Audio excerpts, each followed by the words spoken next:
আচ্ছা, রাঘব চাড্ডা এখন অনেক বেশি পপুলার। তাহলে কি রাঘব চাড্ডা নেক্সট পিএম হতে পারে? কারণ কমেন্ট সেকশন খুললেই এখন দেখা যাচ্ছে নেক্সট পিএম রাঘব চাড্ডা, নেক্সট পিএম রাঘব চাড্ডা। শুনতে অবাক লাগলেও বা তেতো লাগলেও এটা ইম্পসিবল।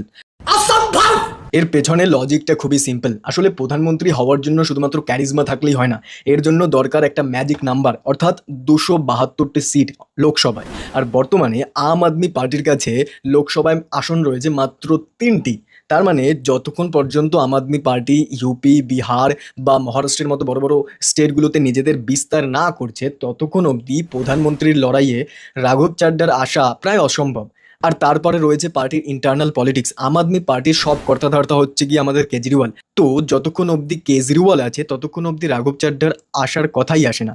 এখন ব্যাপার হচ্ছে শুধুমাত্র এইটুকুই না, এখন পার্টির ইন্টারনাল পলিটিক্সে যেটা হলো রিসেন্টলি, সেটা হচ্ছে রাঘব চাড্ডাকে ডেপুটি লিডারের পদ থেকে হাটিয়ে দেওয়া হচ্ছে। এরপরে রাঘব চাড্ডা এর অপোজে একটা ভিডিও বানিয়েছে। এরপরে আম আদমি পার্টির অনেক নেতারা রাঘব চাড্ডার বিরুদ্ধে ভিডিও বানিয়েছে যে ও বিজেপির বিরুদ্ধে কিছু বলে না। এখন রাঘব চাড্ডা পিএম হতে পারে দুটো তিনটি উপায়। একটা হচ্ছে নতুন একটা পার্টি তৈরি করা, যেটা প্রায় অসম্ভব।